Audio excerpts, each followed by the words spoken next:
अस्सलामुअलैकुम, good morning everybody, how are you all doing? क्या हाल है?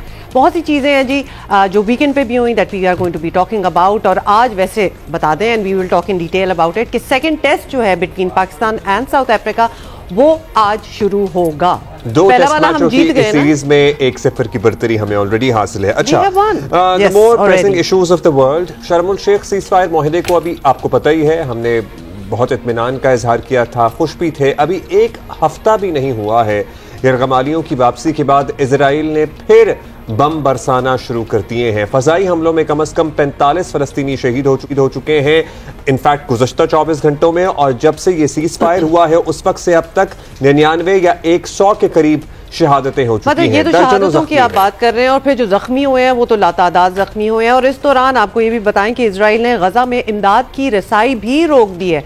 वो जो फूड एड और वो जो ट्रक्स वगैरह आ रहे थे, और जो कि यही उम्मीद थी कि सीज फायर हो जाएगी तो एटलीस्ट ये भूखे तो नहीं मरेंगे, जो हो रहा था पिछले बहुत महीनों से, इनफैक्ट कोई 1 साल से तो उसको भी रोका हुआ है। इजराइल ने हमास पर जंग बंदी मुआहदे की खिलाफ वर्जी और येलो लाइन पार करके 2 फौजियों को हलाक करने का इल्ज़ाम भी आयद किया है, और हमास ने रफा में इजरायली फौज पर हमलों का इल्ज़ाम मुस्तरद कर दिया है। कहा है कि मार्च से रफा में तमाम मुजामती गिरोहों से राब्ते जो हैं वो मुनक़ता हैं। एक दूसरे पे थोड़ा सा वो इल्ज़ाम जो है, मुझे तो लगता है इजराइल की तरफ से ये कहना कि हमारे 2 फौजी मारे और इसलिए हम ये कर रहे हैं। अच्छा, जिसपे हमास ने ये भी कहा है कि इजराइल जंग को तूल देने के नए बहाने तलाश कर रहा है। खैर, अमरीकी मीडिया ने यह दावा किया है कि अमरीका ने इसराइल को हमास के खिलाफ मुतनासिब जवाब देने का इख्तियार दे दिया है, जबकि वहाँ से इख्तियार भी मिल गया है। जबकि इसराइली फौज ने एक बयान में कहा है कि इसने सीज फायर के नफाज पर फिर से अमल दरामद अब शुरू कर दिया है। So this has been done and again it has been announced कि सीज फायर पर दोबारा अमल दरामद होगा। उधर अमरीकी सदर के नुमाइंदे जारेड कुशनर और विटकॉफ जंगबंदी बचाने के लिए आज इसराइल पहुंच रहे हैं, और जारेड कुशनर ने कहा है कि हमास बातों पर अमल कर रही है, गजा जंगबंदी मुआहिदा 100% कामयाब होगा। सो एक तरफ उम्मीद का इजहार भी किया जा रहा है, दूसरी तरफ जो सीज फायर और मुआहिदे की सूरत हाल है वो भी आपके सामने है। देखिए, स्ट्रेंज बात है ना, उम्मीद आप प्रेजेंट हालात पे ही कोई उम्मीद करेंगे, लेकिन अगर प्रेजेंट में ये हो रहा है तो व्हाट डू दे नो कि वो कह रहे हैं कि ये जरूर सक्सेसफुल होगा। शर्म उल शेख पहुंच रहे खलील रहैया अपने दीगर वफ्द के अरकान के हमरा। सो जैसे ही मजीद अपडेट इस सिलसिले में आएंगी, अब एक दफा फिर से दुनिया की निगाहें इस इशू पर मरकूज हो गई हैं। जो कुछ दिन का रिलीफ दुनिया एक्सपेक्ट कर रही थी, the world was expecting at least कि कुछ दिन तो ये सिलसिला चलेगा। पता है, दुनिया रिलीफ एक्सपेक्ट कर रही थी, लेकिन दुनिया भी बेवकूफ नहीं है। 2 साल से देख ही रहे हैं, तो इतने आसानी से ये सब कुछ खत्म नहीं होने वाला था। सो एंड अब सामने ही है कि क्या हुआ है। More on that. अच्छा, पाक अफगान जो डील हुई है इन दोहा, उस पर भी हम बात करेंगे, और सीज फायर तो अभी होल्ड करने का फैसला हो गया है। पाकिस्तान और जनूबी अफ्रीका के दरमियान ऑल्दो एक क्रिकेट मैच है, उस पर जरा अभी तफसील से ये दूसरा और आखिरी टेस्ट होगा जी, आज रावलपिंडी में खेला जाएगा। लाहौर टेस्ट जीतने के बाद कौमी टीम फाइनल मार्का जीतने के लिए भी पूर्ण एतमाद दिखाई देती है, और टेस्ट चैंपियन को टेस्ट सीरीज हराना यकीनन पाकिस्तान टीम के लिए एक बड़ा एजाज है, क्योंकि आपको पता है ना, वर्ल्ड टेस्ट चैंपियन तो साउथ अफ्रीका ही है, लेकिन हमने उनको हराया। So it's a very big deal. पिछली टेस्ट चैंपियनशिप में हम आखिरी नंबर पे आए थे। सो हमें अब ज़ाहिर है यहाँ से जरूर याद दिलाना था सुबह सुबह। नहीं, हमारे लिए बड़ी बात होगी ये। कहने का मतलब है we were the last and we beat the top. If we beat the top, so certainly it is important for us कि हम ये जीत के साथ ये जो टेस्ट चैंपियनशिप की सीरीज है इसको शुरू करें। आपको पता है this is part of that test world test championship, ये जो सीरीज हो रही है। जनूबी अफ्रीका के कप्तान ने कहा है कि वो पूरी कोशिश करेंगे कि शिकस्त से बचे। देखें, ये थोड़ा सा हमारा फ्रेम ऑफ माइंड पता लग रहा है कि हम चाह रहे हैं कि हम जीते, और वो कह रहे हैं कि हम शिकस्त से बचे। उसका यही मतलब होता है कि हम ना What was that? देखिए, it is the same thing. This is a play of words. This is a play of words. So हम ये कहेंगे कि हम जीतेंगे, और वो कह रहे हैं कि हम शिकस्त से बचेंगे। यानी बेसिकली हम कह रहे हैं हम जीतेंगे, वो कह रहे हैं हम हारेंगे नहीं। बात तो एक ही हो गई ना। तो जी ये चैलेंज है ऑब्वियसली दोनों टीमों के लिए, क्योंकि बात तो एक ही होती है, अंदाज मैटर्स है। हेड कोच अजहर महमूद के जहन में भी ये खतरा कहीं ना कहीं मौजूद है, क्योंकि उन्होंने भी कुछ ऐसी बातें की थी। खैर, अजहर महमूद के मुताबिक को लेके उनके मुताबिक, अजहर महमूद के मुताबिक, पिंडी टेस्ट की फाइनल 11 का फैसला जो है वो टॉस से कुछ पहले होगा, मगर लगता नहीं कि टीम में कोई बड़ी तब्दीली होगी, because it really worked out well last time. तो तवक्को यही है कि ये जो है पिच भी ज़्यादा मुख्तलिफ नहीं होगी। बहुत सी चीजें आपको पता है। अल्फा फिरोज हमारे साथ मौजूद हैं, ग्राउंड के बाहर हैं। सो क्या एक्सपेक्ट करें? एक तो वीकेंड पे नहीं है टेस्ट मैचेस यार, उसका जरा हमें दुख है, क्योंकि वीकेंड होता है ना तो लोगों के पास वक्त होता है, वो मौका निकाल लेते हैं। राशिद भाई ने भी हमें ज्वाइन कर लिया है, so we will be talking to him as well. Alpha के पास पहले चलते हैं। अल्फा, अस्सलाम वालेकुम, कैसे हैं आप? बताइएगा क्या माहौल है पिंडी स्टेडियम के बाहर?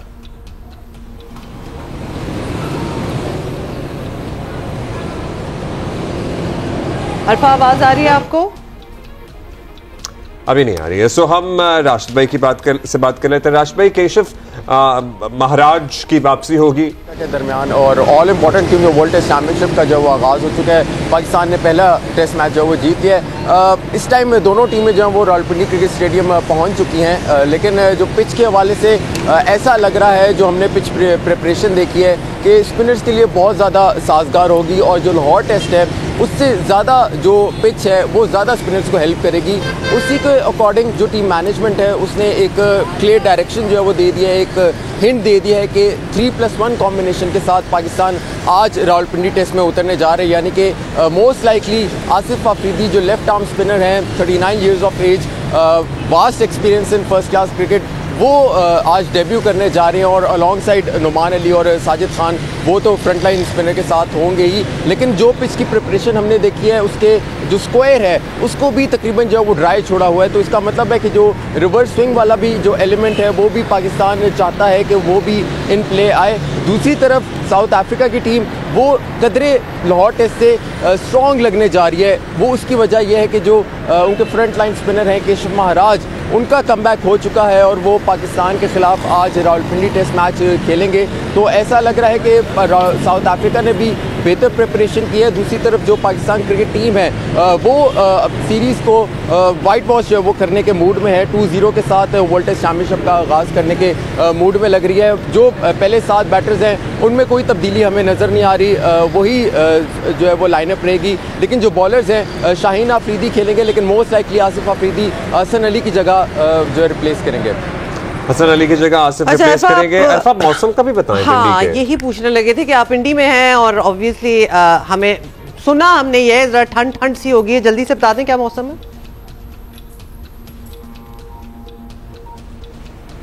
देखिए, मौसम जो है वो बेहतर है, perfect for the test cricket. और इस टाइम हम लोग बहुत सरप्राइजिंगली, चूँकि वर्किंग डे है, मंडे है, तो हम लोग देख रहे हैं कि यूनिवर्सिटी और कॉलेजेस के जो स्टूडेंट्स हैं वो काफ़ी तादाद में उन्होंने ऑलरेडी आना शुरू कर दिया रावलपिंडी क्रिकेट स्टेडियम में। और रावलपिंडी क्रिकेट स्टेडियम की जब बात करें तो ऐसा हो नहीं सकता कि ये स्टेडियम जो है वो खाली हो।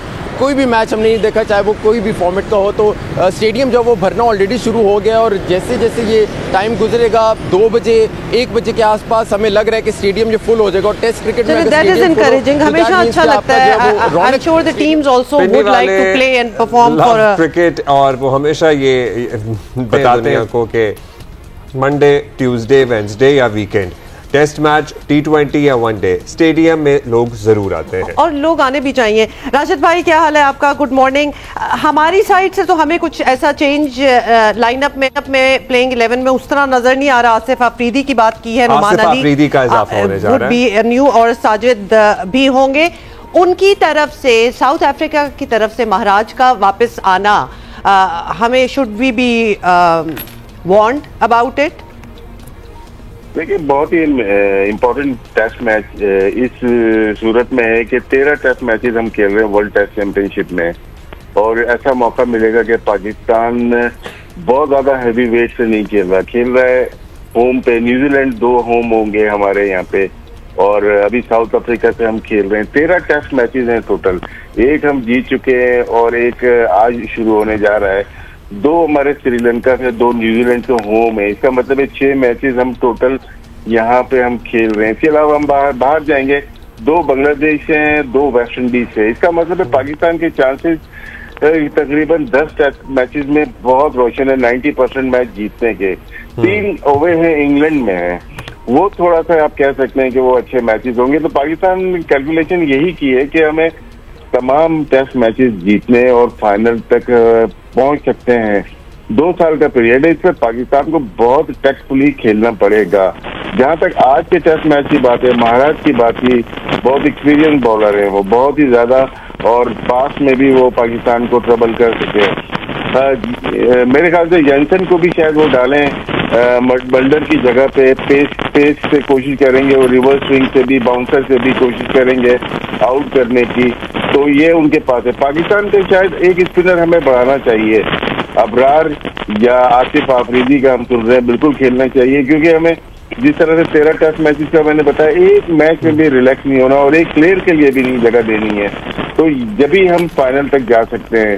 तो ये अच्छा मौका है, एक टेस्ट मैच जीत चुके हैं हम लोग, बर्तरी हासिल की हुई है, और आज का टेस्ट अच्छे पॉजिटिव नोट पे शुरू करें, ये टेस्ट मैच जीते। तो राशिद भाई, आप कह रहे हैं कि एक और स्पिनर की जरूरत है, मतलब 3 स्पिनर्स, आप क्या सजेस्ट कर रहे हैं? 3 स्पिनर तो होंगे, हो गए ना इसमें। उनके 2 लास्ट टेस्ट मैच में 2 लेफ्ट हैंडर ने अच्छी बैटिंग की, दोर्जी ने अच्छी बैटिंग की, रेकल्टन, दोनों लेफ्ट हैंडर हैं।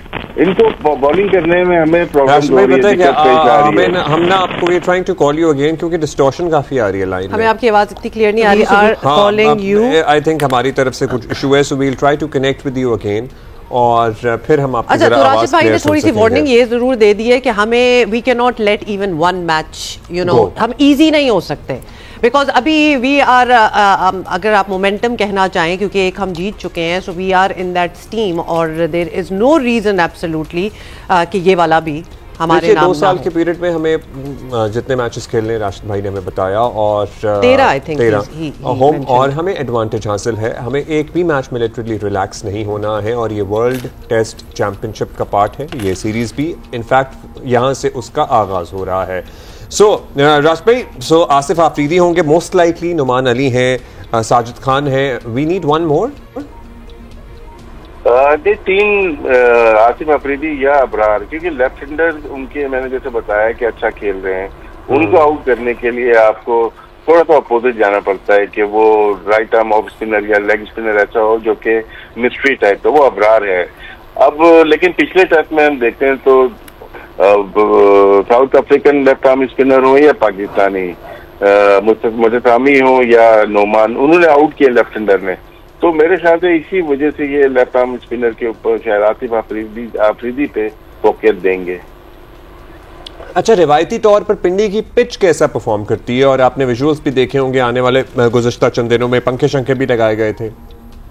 देखिए 5 साल पहले की अगर बात करता हूँ तो हमेशा से फास्ट बॉलर को सपोर्ट किया, अभी बल्कि 2 साल पहले या लास्ट ईयर ही बांग्लादेश ने हमें हराया 2-0, और शायद दोनों मैच ही हम रावलपिंडी में खेले थे। वो थोड़ा सा सपोर्टिव होती थी, हमेशा से हिस्ट्री है, पेस को होती थी, लेकिन जब से हम हारना शुरू हुए तो हमने अपनी प्लानिंग चेंज कर दी, हम टर्निंग ट्रैक पे, वो तो हमारे हाथ में है कि हम ग्रास को शेप कर देते हैं, उसके ऊपर हम वर्किंग करते हैं, ड्राई पिच बना देते हैं, तो टर्निंग हो जाती है।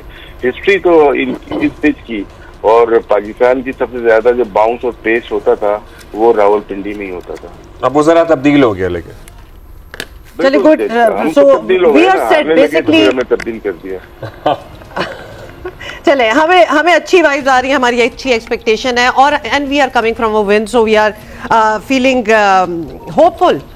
ये बताएं राशिद भाई, ये वाइट बॉल क्रिकेट के हवाले से आपसे बात करनी है, क्योंकि पूरे वीकेंड ये बात होती रही है कि कप्तानी माइट चेंज, और कुछ नाम जो है, नाम खैर कुछ क्या है, शाहीन आफरीदी का नाम है, बाबर आजम का नाम है, सलमान आगा भी हो सकते हैं, रिजवान वुड बी आउट। आपको लगता है ये मौका सही है कि this the right time to do something like this? देखिए, शाहीन आफरीदी पहले भी बन चुके हैं, बाबर आजम भी बन चुके हैं, रिजवान भी बन चुके हैं, शादाब भी बन चुके हैं।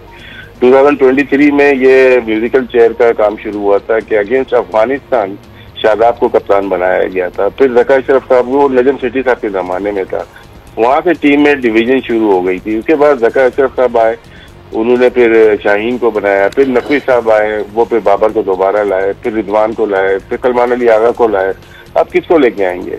वैसे डिवीजन टीम में बहुत ज्यादा हो गया है, अब जिसको मर्जी बना ले, ज्यादा फर्क पड़ने वाला नहीं है। वैसे आपका क्या ख्याल है, किसको बना ले? यही रहने दें? नहीं, चलने दें, इसको चलने दें। देखिए, शाहीन को शान को बनाया हुआ है, शान मसूद को बनाया है ना टेस्ट का, वो बहुत पुराने बने हुए, 2024 मार्च नवंबर में बने थे वो अभी तक कंटिन्यू कर रहे हैं, तो कंटिन्यूएशन दें। सलमान अली आकर ठीक जा रहे हैं, मेरे ख्याल में जाना चाहिए उनको।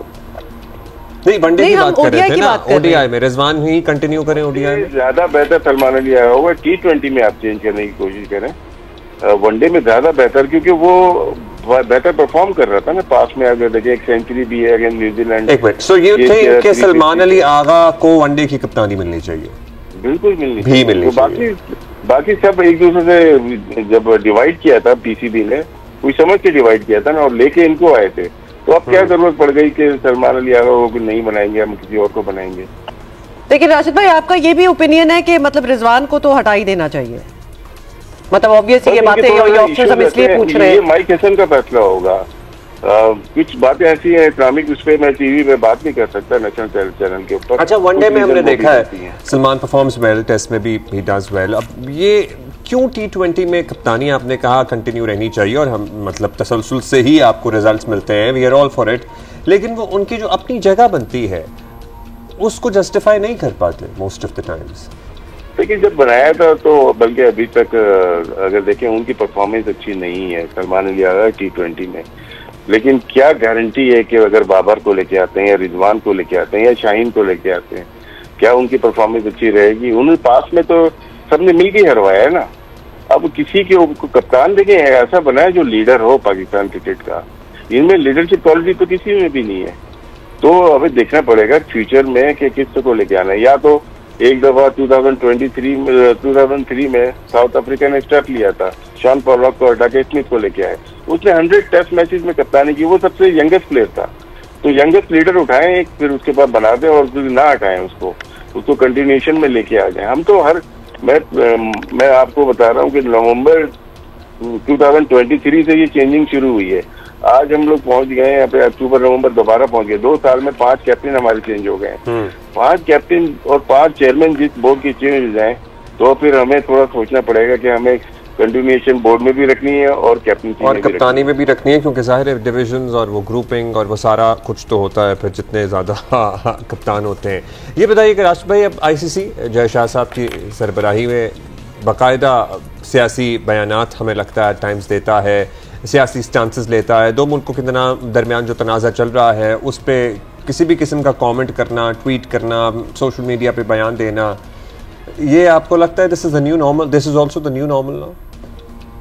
देखिए, किसी को रोक नहीं सकते, हमदर्दी कर सकते हैं आप, और किसी कंट्री का नाम लिए बगैर। तो उसमें मैंने बड़ा गौर से देखा है, कहीं किसी कंट्री का ना अफगानिस्तान का नाम लिया ना पाकिस्तान का नाम लिया, कंडोलेंस है वो, तो उस पर रिएक्ट बनता नहीं है। स्पेशली हमारे क्रिकेटर कम्युनिटी का बनता नहीं है। ये बहुत सारी चीजें पास में भी हुई हैं, लेकिन ये पॉलिटिकल है, वो कोई यूज कर रहे हैं, और जहाँ पे आप चीजों को यूज कर रहे हैं तो हमें इतना मौका देना नहीं चाहिए फिर। और ये चीजें आएंगी, आगे और भी आएंगी। नवंबर में ICC की मीटिंग है, वो बहुत स्ट्रांग होने जा रही है। अफगानिस्तान उनके साथ है। ओमान को अपनी प्राइज मनी इंडिया ने, BCCI ने ओमान को दे दी। UAE भी, जो कितनी भी एशियन क्रिकेट काउंसिल है या टेस्ट प्लेइंग नेशन है 12, तो वो बहुत स्ट्रांग है। तो ये बहुत ज्यादा चेंज भी हो सकता है पाकिस्तान क्रिकेट में।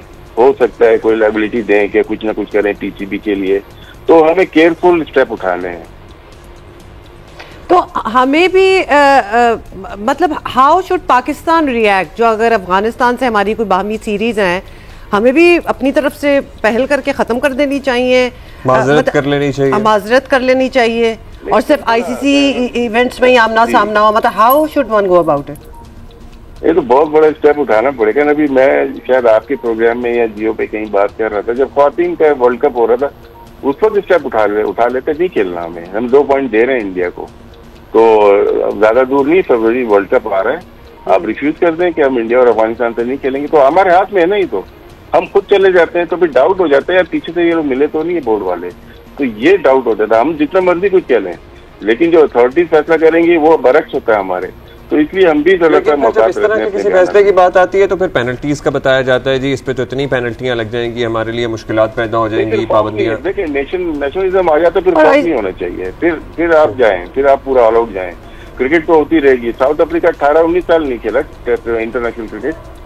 अच्छा, ये जो तफरीक है ना, ये जो डिवीजन है, फ्रिक्शन ज्यादा between the test playing nations, ये बढ़ती जा रही है, क्योंकि भारत जो है वो ICC के ऑफिस को एक टेक ओवर ही किया हुआ है, टेक ओवर भी किया हुआ है, और पॉलिटिकली भी आपको पता है वो इस्तेमाल तो करता है ना इन पोजीशंस को और इन इदारों को। और राशिद भाई एक दफा ये भी बता दें कि क्यों नहीं बाकी जो प्लेइंग नेशंस हैं, cricket playing nations which are a part of ICC, किसी को नजर नहीं आ रहा how political it has become, मतलब हर टूर्नामेंट में कोई ना कोई। जी सबको नजर आ रहा है, लेकिन वो देख रहे किसी की तरफ कोई तो खड़ा हो। पाकिस्तान को एशिया कप में सपोर्ट मिली ना, उसमें चैंपियन ट्रॉफी में इंग्लैंड भी हमारे पीछे था और न्यूजीलैंड भी और ऑस्ट्रेलिया भी, और हम लोग रिएक्शन ऐसा दे देते हैं जिसके बाद प्रॉब्लम होती है। अभी आपने एनओसी कैंसिल करने का बोल दिया ऑस्ट्रेलिया का, तो वो तो एक प्लान के साथ जा रहे थे ना, बिग बैश में हमारे प्लेयर नहीं जाएंगे या जाएंगे, तो वो आपके पीआर कहाँ गई? फिर आपने लास्ट ईयर 100 में हम नसीम शाह वगैरह थे, शाहीन थे और 2-4 और प्लेयर थे। 100 क्रिकेट इंग्लैंड में होती है, तो उसका आपने एनओसी रिफ्यूज कर दिया था। तो आपकी कैसी तरह से आपके ताल्लुकात कैसे हैं उन ममालिक के साथ जिनको आप ले सकते हैं? 2 वेटो पावर थे एक जमाने में, इंग्लैंड ऑस्ट्रेलिया को पाकिस्तान नहीं, तो हमारा अपना नेशनल क्रिकेट इंटरेस्ट भी तो है ना। आपको पता है हम ये बार बार लीग्स पे जाने से हमारी अपनी परफॉर्मेंसेस पे क्या असर पड़ रहा था, तो हम सिर्फ डिप्लोमेसी की मद में इन लोगों को जाने दें इन लीग्स में ताकि हमारे ताल्लुकात ठीक रहें क्या, या इनको समझाएं कि जी it is affecting our own cricket, so let go for players. Abdullah भाई, जब आप एनओसी दे देते हैं ना, सब देख के देते हैं कि हमारा कोई इंटरनेशनल कमिटमेंट नहीं है। That's right. देने के बाद वापस ले देना, तो ये तो बिल्कुल ज्यादती कर रहे हैं ना। आपने वादा तोड़ी, ये तो आप एक क्राइम में आ जाता है ना, ये तो क्राइम एक्ट है ये तो आपने जो फैसला आज किया है कि हम आगे फ्यूचर में हम एनओसी नहीं देंगे इस डेट से, लेकिन जब डेट पे दे चुके हैं उसको तो कैंसिल नहीं करो ना। तो commitment should have been honoured. बहुत शुक्रिया, क्रिकेट तो ऑलरेडी चल रही है हमारी। थैंक यू राशिद भाई a lot। अच्छा जी, साथ ही आपको वुमेन्स वर्ल्ड कप भी चल रहा है, उसके हवाले से भी बता दें कि आईसीसी वुमेन वर्ल्ड कप में इंग्लैंड ने इंडिया को 4 रन से हराकर सेमीफाइनल में जगह बना ली है और फातेह टीम ने 8 विकेट पर 288 रन की बनाए हैं। बड़ा जबरदस्त मैच था। हेदर नाइट ने 109 रन की शानदार इनिंग खेली है। जवाब में भारतीय टीम 6 विकेटों पर 284 रन बना सकी। आखिरी ओवर में भारत को कामयाबी के लिए 14 रन दरकार थे, लेकिन उनकी बैटर्स 9 रन ही बना सकी। इंग्लैंड ने 4 रन से मैच जीतकर इवेंट के सेमीफाइनल में जगह बना ली है। इंग्लैंड से कबल ऑस्ट्रेलिया पहले ही सेमीफाइनल में अपनी जगह पक्की कर चुका है। वर्ल्ड कप में आज है श्रीलंका और बांग्लादेश की टीमें मद्दे मुकाबले, जबकि पाकिस्तानी वुमेन टीम अपना 6ठा मैच कल जनूबी अफ्रीका के खिलाफ खेलेंगी। और ये सारे मैचेस कहां देखे जा सकते हैं? जियो सुपर पे आप ये मैचेस देख सकते हैं। बड़े एक्साइटिंग एक्चुअली मैचेस हैं, खासतौर पे ये इंडिया और इंग्लैंड वाला जो था, very entertaining it was. Break लेंगे, वापस आएंगे थोड़ी देर। Good morning.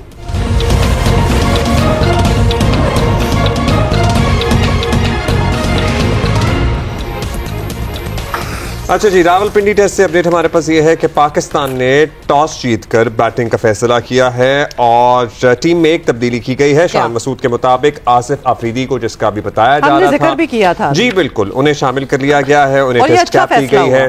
बिल्कुल बिल्कुल काफी उनका तजर्बा है फर्स्ट क्लास में। He is almost 38-39 years old और उनका डेब्यू है आज। It must be a really big day for him, I am sure. तो आज उन्हें वो कैप मिलेगी जी, उन्हें पेश की गई है। अच्छा, हो गया है वो सीन। बिल्कुल हो गया है। Showing some visuals here as well. So yeah let's see. और it seems to be a pleasant morning in Rawalpindi और अच्छी बात ये है, लग रहा है at least from what we can see. However our correspondent has told us कि it is nice, bright and Sunny.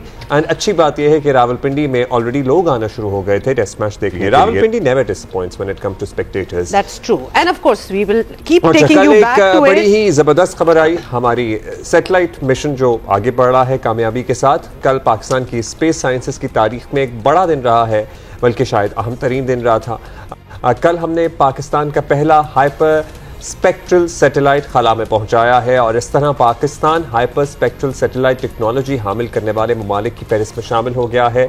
इस सैटेलाइट से लैंडस्लाइडिंग, दीगर कुदरती आफात को प्रिडिक्ट किया जा सके। बिल्कुल जी, ये पूरा फोरकास्ट प्रेडिक्शन होगी, माहौलियाती तब्दीलियों और वेदर पैटर्न्स की बर वक्त निगरानी मुमकिन हो सकेगी इससे। और साल 2025 यानी ये साल जो है उसमें पाकिस्तान ने अब तक 3 सैटेलाइट खला में भेजे हैं और पाकिस्तान के खलाई प्रोग्राम में इसे एक अहम पेशरफ्त करार दिया जा रहा है। और इस कामयाबी पर वज़ीर आज़म समेत मुल्क भर ने सुपार्को की टीम और ख़ास तौर पर साइंसदानों जो साइंटिस्ट हैं उनको मुबारकबाद और शाबाश के पैगाम दिए।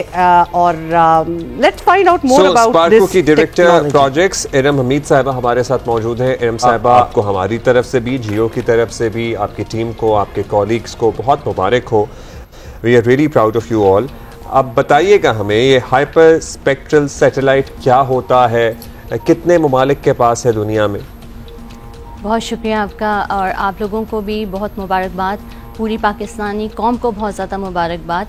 जैसा कि हम कल से इसको देख रहे हैं कि हमने अपना एक बहुत अहम संग मील जो है HS-1 हाइपर स्पेक्ट्रल सैटेलाइट की सूरत में जो है कल लॉन्च किया है।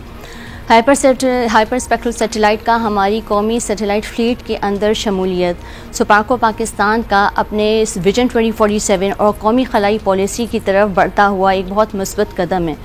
और इनफैक्ट ये तमाम पाकिस्तानियों के लिए एक बहुत ही खुशी की बात है और हमारे लिए एक बहुत बड़ी एक चॉइस है कि हम अपने बाहमी ताउन और इश्तराक से जो है वो अपने मुख्तलिफ सेक्टर्स में इस सैटेलाइट से फ़ायदा उठा सकते हैं।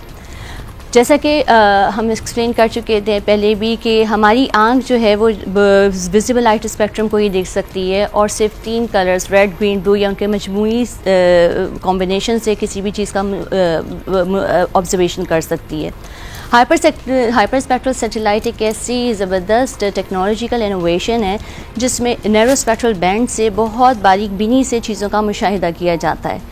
इस HS इमेज का एक एक पिक्सल जो है वो अपने अंदर इतनी लोड्स ऑफ इंफॉर्मेशन रखे हुए हैं जिससे हम चीज़ों को जो है वो बहुत प्रिसाइसली जो है वो आइडेंटिफाई कर लेते हैं, उसकी केमिकल कंपोजिशन, मटेरियल कंपोजिशन भी फाइंड आउट कर लेते हैं। अच्छा इस वजह से ये दिस साउंड्स रियली गुड और हमें तो बड़ी खुशी है कि हम इतने केपेबल हो गए हैं कि हमारे पास ऐसी कोई चीज़ है।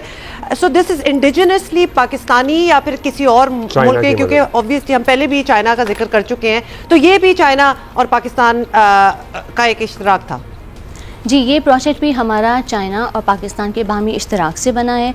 मेगा प्रोजेक्ट्स जैसे जो भी सैटेलाइट टेक्नोलॉजी के प्रोजेक्ट्स मेगा प्रोजेक्ट्स होते हैं, इसके अंदर बहुत ज़्यादा प्रिसाइज और बहुत ज़्यादा जो है वो टफ टेक्नोलॉजी यूज़ होती है और इसको हम जो है वो बेहतर यही है कि हम मुख्तलिफ कौमों के इश्तराक से बनाया जाए और दुनिया भी यही करती है। जो ऐसे कॉम्प्लेक्स प्रोजेक्ट हैं उनको बाहमी ताउन से किया जाता है। चाइना क्योंकि इस मैदान में बहुत आगे है तो हम उनके साथ कदम ब कदम जो है वो चीज़ों को जो है वो कर रहे हैं, सीख रहे हैं। हमारे साइंटिस्ट और इंजीनियर्स इस प्रोजेक्ट में पिछले कई माह से लगे हुए थे चाइना के साइंटिस्ट एंड इंजीनियर्स के साथ, तो इसमें हमारे साइंटिस्ट एंड इंजीनियर्स का भी बहुत ज़्यादा हाथ है। और इस सैटेलाइट को जो है वो हमने लॉन्च करने के बाद पाकिस्तान को जो है दुनिया के उन 10 ममालिक में शामिल कर लिया है जिनके पास हाइपर स्पेक्ट्रल सैटेलाइट की टेक्नोलॉजी है। अच्छा, आप दोबारा बताइएगा कि इससे आपने कहा कि बहुत ये बारीक बीनी से चीज़ों को देख सकता है। हमारे यहाँ जिस तरह वो हमारा 2025 इतना डिस्ट्रप्टिव रहा है, मतलब क्या लैंडस्लाइडिंग और क्या अर्बन फ्लडिंग और क्या क्या नहीं हुआ, झीलें फट रही हैं और बारिशें हो रही हैं, हमें क्या मदद मिल सकेगी इसकी वजह से? इस सैटेलाइट की वजह से हम जो है वो ज़मीन के ऊपर बहुत ही ज़्यादा प्रिसाइज इन्फॉर्मेशन को जो है वो एक्सट्रैक्ट कर सकेंगे। तो जिस तरह से ये लैंडस्लाइड्स हो गई, फ्लड्स हो गए, ड्राउट की कंडीशन समटाइम्स आ जाती हैं, तो किस हिस्से में कौन सी आफत आई हुई है, कौन सी कुदरती आफत को निमटने के लिए हमें मनसूबाबंदी पहले से शुरू कर देनी चाहिए और अगर वो आफत आ जाए उसके बाद हम किन किन एरियाज़ में जो है वो रेस्क्यू टीम्स जो है वो डिप्लॉय कर सकते हैं। इन तमाम मुशाहिदात को करके हमें फैसला करने में जो है हमारे मुतल्लिका इदारों को बहुत ज़्यादा इसमें जो है वो फ़ायदा होगा और वो बर वक्त फैसला करके वगैरह होता है तो मतलब कितनी देर पहले हो जाए ताकि इसका फ़ायदा भी हो, तो ये भी कुछ है? बिकॉज जी बताइए। फोरकास्टिंग में जो है हमें ज़ाहिर है जो डाटा जो सैटेलाइट से हासिल हो रहा है उस डाटा को हमें कंटिन्यूसली जो है वो ऑब्ज़र्व करना है। डाटा आ रहा होगा उसको ऑब्ज़र्व करके हम जो है वो स्पेक्ट्रल सिग्नेचर से ये मालूम कर सकते हैं कि इस वक्त क्या सूरत हाल है। अगर फॉर इंस्टेंस सैलाब भी आ रहा है तो सैलाब का जो है हमें पता चल जाएगा कि इस इलाके में जो है वो वाटर फ्लो का जो है वो सिचुएशन जो है वो सवेयर हो रही है, तो हम पहले से जो है उन इलाकों में जो है मनसूबाबंदी करके वहाँ के लोगों को जो है वो पहले बर वक्त किसी मुनासिब जगह पे जो है वो रेस्क्यू कर सकते हैं ताकि इस फ्लड से उनको मसला ना हो। क्योंकि जाहिर है इवन वॉरफेयर टेक्नोलॉजी में दुनिया में मॉडर्न जंगें जो हैं सैटेलाइट इमेजरी बहुत काम देती है। सो ये हमें इमेजेस भेजेगा या हमें डेटा शेयर करता है? इमेजरी ही, सैटेलाइट जो है वो एक तरह से कैमरा है जो इस खला से जो है वो पिक्चर लेगा, इमेजरी लेगा, उसी को प्रोसेस भी किया जाता है ऑन बोर्ड प्रोसेसिंग सॉफ्टवेयर के थ्रू, और फिर उस डाटा को जो है वो ग्राउंड स्टेशन हमारे जो हैं वो उसको कैप्चर करते हैं और उनको नेसेसरी प्रोसेसिंग के बाद जो है वो उसकी बाकायदा जो एक विजुअल इमेजरी होती है जिससे हम देख के जो है अपने फैसले कर सकते हैं, वो प्रोवाइड किए जाते हैं। तो उस इमेजरी से, उस तस्वीर से जो कि खला से आती है, उसके अंदर कुछ प्रोसेसिंग करके ग्राउंड स्टेशन पे बाकायदा एक रेडी टू सेट इमेजरी जो है वो हमारे पास होती है, एक तस्वीर होती है जिससे हम हालात का बगौर जायजा ले सकते हैं। और फाइनली ये भी बता दें रम साहिबा कि ये हाइपर स्पेक्ट्रल सैटेलाइट मतलब और भी मुल्कों के पास अपनी अपनी सैटेलाइट्स होंगी और हमारे पास ये अब आएगी? जी बिल्कुल, मुल्क के जो दुनिया के तरक्की याफ्ता ममालिक हैं, अमेरिका, चाइना, जर्मनी, यूके, इन सब के पास hyper spectral technology already available है और हम भी अब इस मैदान में जो है आ चुके हैं ताकि हम भी जो है कम रिसोर्सेज और कम टाइम में अपने जो बहुत सारे जो हमारे कुदरती वसाइल हैं उनको जो है फ़ायदा उठा सकें उनसे, और हमारे जो मुख्तलिफ मसाइल जैसे कि आपने भी डिज़ास्टर का जिक्र किया, माहौलियाती आलूदगी हो गई, ज़राअत के शोबे में या मादनियात को जो है वो उनको डिटेक्ट करके उनको सही जगह से निकालने में ये बहुत ज़्यादा ममदूद मुआवन साबित होगा। अच्छा, हमारे इंजीनियर्स और हमारा जो स्टाफ की हमारी टीम कितने अरसे से चाइना में मौजूद थी during the process of its manufacturing और फिर इसको लॉन्च करने के, और अब हमारा जो डेटा है वो चाइनीज़ सेंटर्स में आया करेगा या पाकिस्तानी सेंटर्स में आया करेगा? इस सैटेलाइट की तैयारी में कम व बेश 9 से 12 माह ज़रूर लगे हैं हमारे साइंटिस्ट और इंजीनियर्स को। इसका कुछ काम हमने पाकिस्तान में भी किया है, ज़ाहिर डिज़ाइन की जो है, डिज़ाइन को जो है कंसीव करना, उसको बाकायदा वैलिडेट करना और फिर उसके ऊपर रिस्पेक्टिव मैन्युफैक्चरिंग हो गई, प्रोडक्शन और मुख्तलिफ उसके क्वालिटी टेस्ट हो गए। ये कुछ चीज़ें जो हैं पाकिस्तान में और कुछ चीज़ें हमने चाइना में की हैं। Assembly, integration and main testing जो है वो ऑफ कोर्स चाइना में हमारे इंजीनियर्स और साइंटिस्ट ने की और उसमें तकरीबन 9 से 12 माह उनको लगे हैं इस पूरे प्रोजेक्ट को एक कंसीव से लेके उसको डिज़ाइन करना, प्लान करना और टेस्ट करके फाइनली उसको लॉन्च करना। और अब ये सैटेलाइट जो है वो खला में है और वहाँ से जो है हम इसकी इन ऑर्बिट टेस्टिंग और नेसेसरी कैलिब्रेशन के बाद जो है इसका डाटा ले सकेंगे और इससे फ़ायदा उठा सकेंगे। ज़बरदस्त। इरम हमीद साहिबा, थैंक यू सो मच, आपने बड़ी अच्छी तरह हमें एक्सप्लेन किया जिसमें हमें समझ भी आ गया। Thank you and Mubarak again. अच्छा, ये भी बड़ी मुझे सारी बात तो अच्छी लगी है अब्दुल्ला, लेकिन to have a female director projects at SUPARCO, Iram Hameed हमारे साथ ही, that is also super impressive. तो एक दिन इनका अलग से भी एक इंटरव्यू होगा। ओके जी, अभी एक ब्रेक लेते हैं। See you in a while.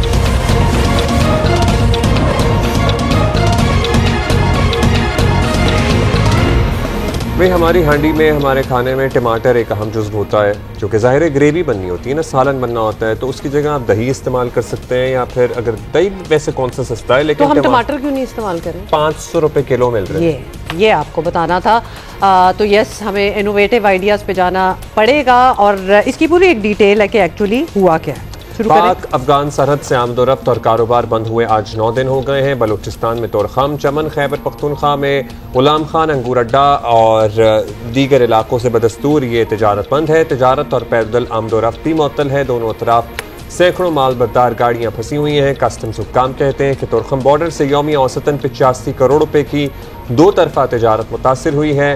ताजरों का कहना है कि आमदोरफ्त बंद होने से फल और सब्जियां खराब हो रही हैं।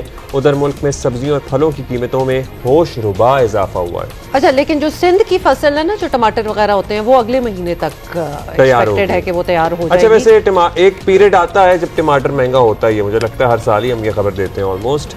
राइट। अच्छा, let's go to Peshawar. Daniyal Aziz हमारा इंतजार कर रहे हैं और उनसे पता करते हैं क्या हालात हैं। दानियाल, ये हम पैनिक नहीं करना चाहते, लेकिन इसी तरह अगर ये ट्रेड जो है ये अगर रुकी रही तो it can cause problem. Daniyal, क्या सिचुएशन है?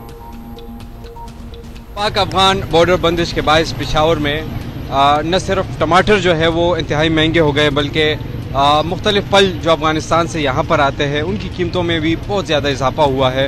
इस वक्त पेशावर में टमाटर जो है वो 480 से लेकर 500 रुपये फ़ी किलो फ़रोख्त किए जा रहे हैं, जो पहले 100 और 150 रुपये में आम मार्केट में फ़रोख्त होते थे। फलों की अगर हम बात करें तो अंगूर जो है इस वक्त 400 रुपये फ़ी किलो से बढ़कर वो 800 रुपये में फ़रोख्त किए जा रहे हैं।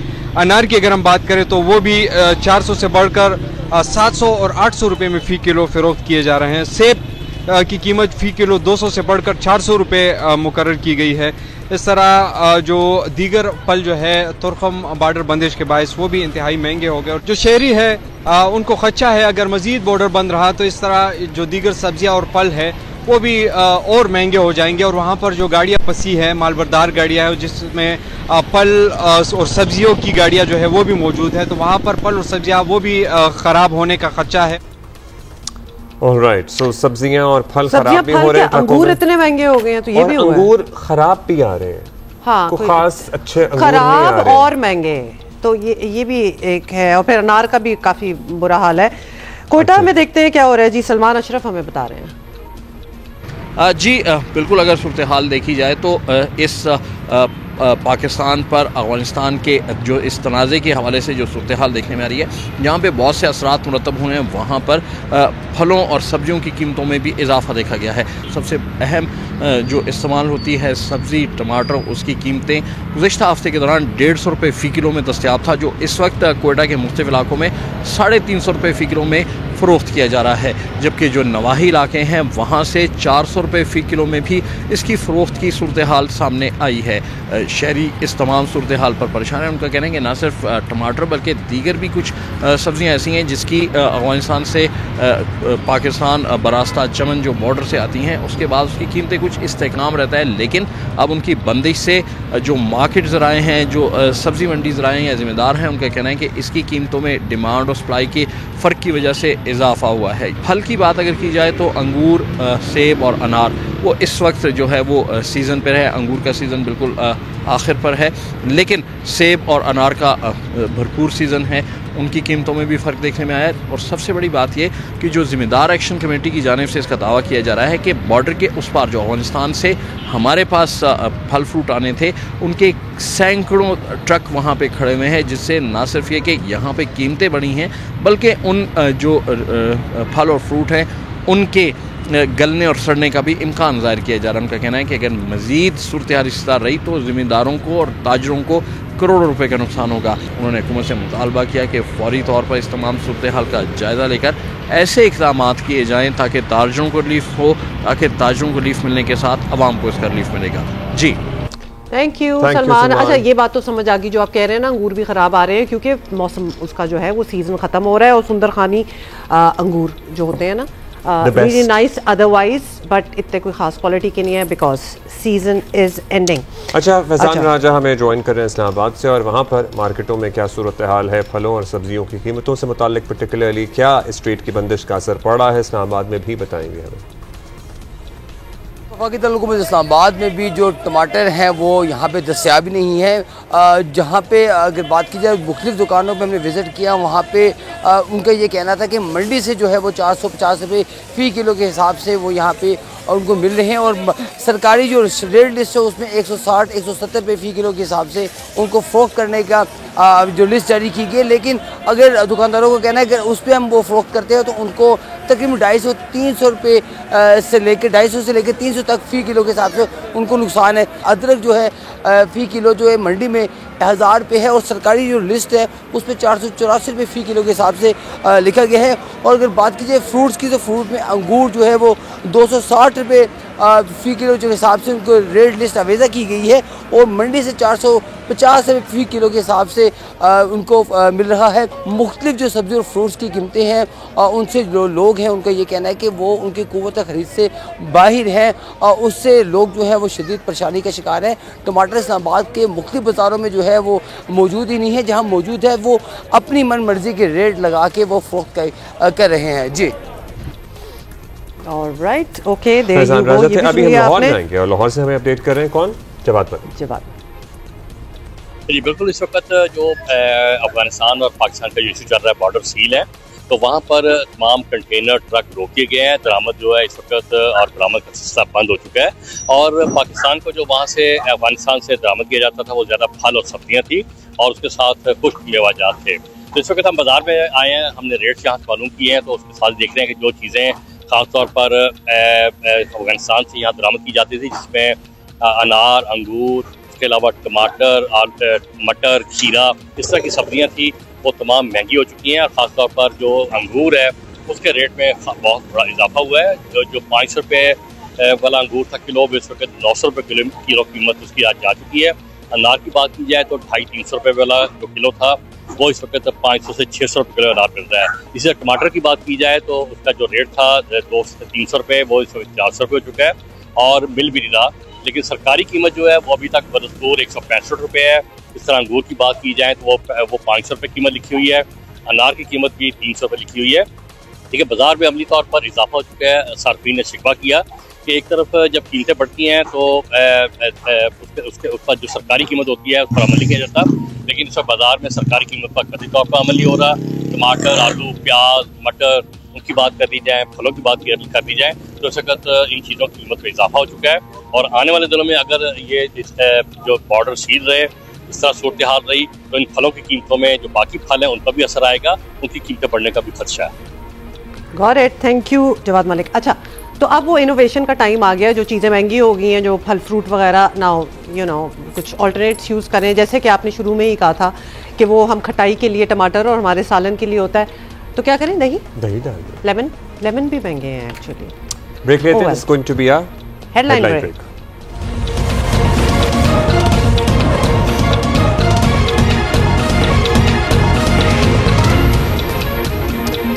वेलकम। और आपको बताएं कि वफाकी हुकूमत और सिंध हुकूमत के दरमियान इंतजामी नौइयत के तनाज़े ने कराची में ट्रांसपोर्ट के इंतहाई अहम प्रोजेक्ट ग्रीन लाइन का फ्यूचर जो है वो दाव पर लगा रखा है। परेशानी जो है वो कराची के लाखों अवाम को उठानी पड़ रही है।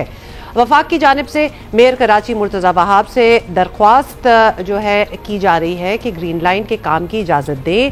तर्जुमान वफाकी हुकूमत बराए सिंध राजा खलीकुज़्ज़मान अंसारी के मुताबिक ग्रीन लाइन मंसूबे की तोसी का काम 18 सितंबर से बंद है और यौमिया करोड़ों रुपए का नुकसान जो है वो भी हो रहा है। और इस पे आपको पता है मेयर कराची हमारे शो पे आए थे और उन्होंने कहा था कि पहले पिछली वाली कमिटमेंट्स पूरी करें। जो सड़कें उन्होंने बनानी थी फर्स्ट फेज की तैयारी में जो मुकम्मल नहीं की गई, जो पेमेंट्स ठीक करनी थी, जो नीचे इंफ्रास्ट्रक्चर तबाह हुआ था वो ठीक करें, उसके बाद आगे हम सड़कें खोदने की इजाज़त देंगे। चंद रोज़ पहले सिटी वार्डन्स ये कहकर चले गए थे कि आप काम कर सकते हैं। प्रोजेक्ट पर काम शुरू होने के बाद फिर काम बंद करा दिया गया है। राजा खलीकुज़्ज़मान जो तर्जुमान वफाकी हुकूमत बराए सिंध है उनका बयान है। उन्होंने कहा जी चंद दिन पहले एमक्यूएम के वफ्द और गवर्नर सिंध कामरान चसोरी से भी मुलाकात हुई है वज़ीर आज़म की और वहाँ भी ये मसला उठाया गया, मगर अफसोस के बाद आगे नहीं बढ़ी।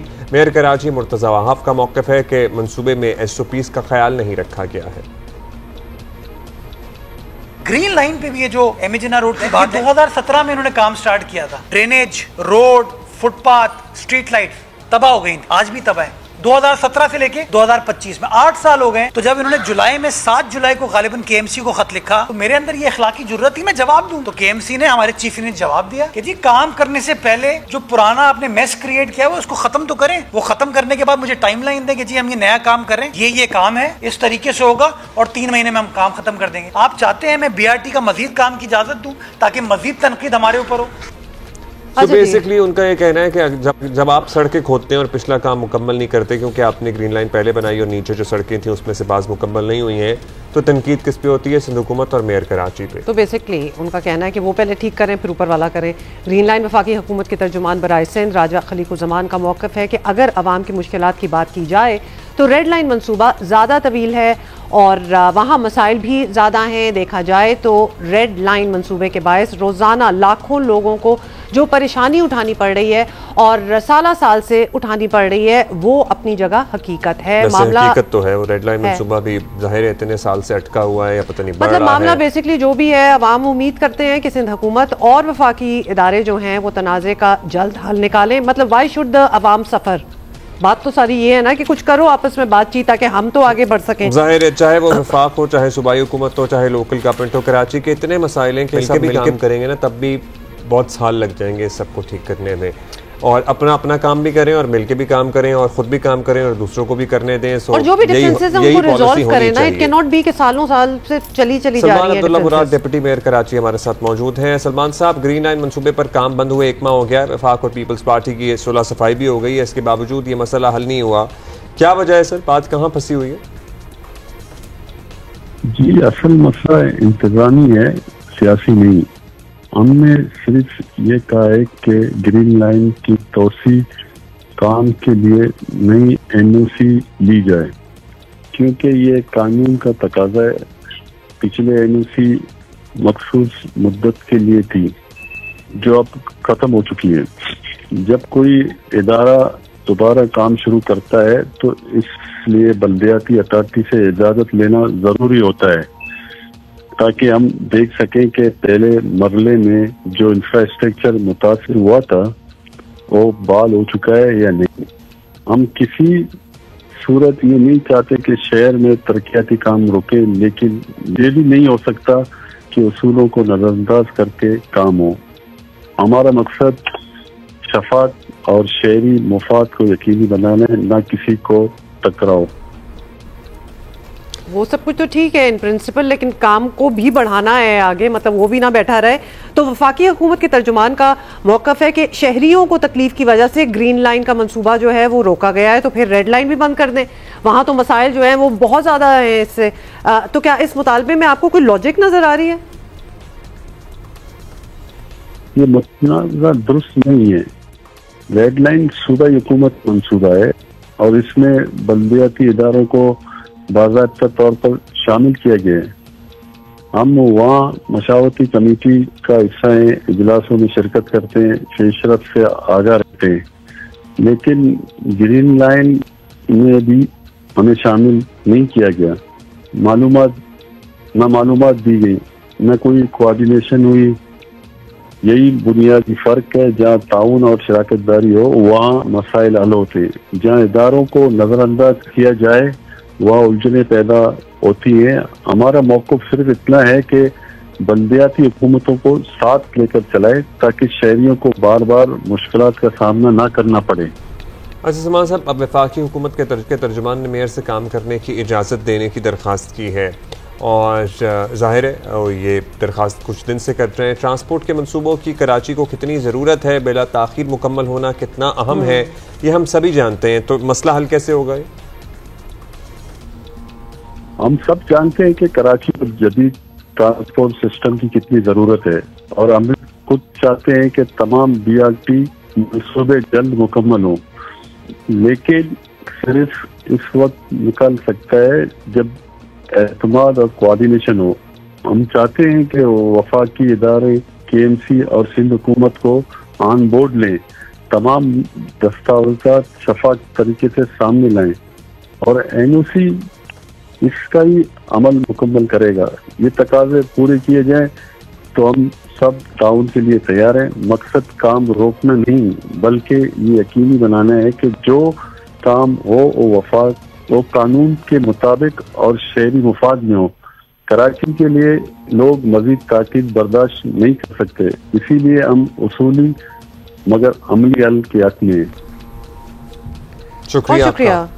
अच्छा, इसी पे जरा वफाक का मौका लेते हैं। राजा खलीको ज़मान साहब, तर्जुमान वफाकी हुकूमत बराए सिंध, हमारे साथ मौजूद है। राजा साहब, पहले भी आप आए थे और उसके बाद फिर मेयर कराची भी आए हमारे इस शो पे, और उनका ये मौक़िफ़ था कि आप लोग जो पहले काम कर चुके हैं उसको मुकम्मल करें। उसमें नीचे जो सड़कें डैमेज हुई हैं, उसमें जो पाथवेज वॉकवेज मुतासर हुई हैं उसको कंप्लीट करें। नीचे सड़कों की मरम्मत, उसकी रिकार्पेटिंग कंप्लीट हो, मुकम्मल हो, फिर आप आगे शुरू करें मामला। सो वो क्या बना? आपने मुकम्मल नहीं किया तो अभी आपको इजाज़त नहीं मिल रही है या मामला कुछ और है? देखें, मैं पहले भी आपके शो में ये अर्ज कर चुका कि जो 22 जुलाई को हमें लेटर लिखा खुद KMC ने, उसमें जो पहले हम काम कर चुके हैं उसके बजाय जो अभी हम काम करने जा रहे हैं उसमें उन्होंने हमें 4 आइटम्स बताए, जिसमें फुटपाथ की मुरम्मत थी, रोड रस्ते थे, सेवरेज लाइन्स थी, और हमने उन्हें इंश्योर किया कि हम वो काम करने के लिए तैयार हैं, लेकिन वो काम तभी मुमकिन होगा जब हम ये काम स्टार्ट हो। ग्रीन लाइन का 1.8 किलोमीटर जो मजीद हम बना रहे हैं, और जब काम चलता है तो चलते काम में ये चीज़ें भी हो जाएंगी, ये हमने उनको इंश्योर किया था। तो लिहाजा अब अपडेट ये है, कराची के शहरियों के लिए खुशखबरी ये है कि ये अब काम जल्द स्टार्ट होने वाला है। लास्ट फ्राइडे को प्राइम मिनिस्टर हाउस में एक हाई लेवल मीटिंग हुई है, उसमें ये सारी चीज़ें डिस्कस हुई हैं और उसके बाद आपने देखा कि मोहतरम वजीर आज़म की पीपल्स पार्टी के वफ्द से भी मुलाकात हुई है, MQM के वफ्द से भी मुलाकात हुई है। वहाँ पर भी ग्रीन लाइन का ये जो काम रुका हुआ था, ये मामला डिस्कस हुआ है और ये अब मामला काफ़ी हद तक मैं समझता हूँ कि हल हो चुका है और इंशाल्लाह बहुत जल्द हम इस पे काम स्टार्ट कर लेंगे।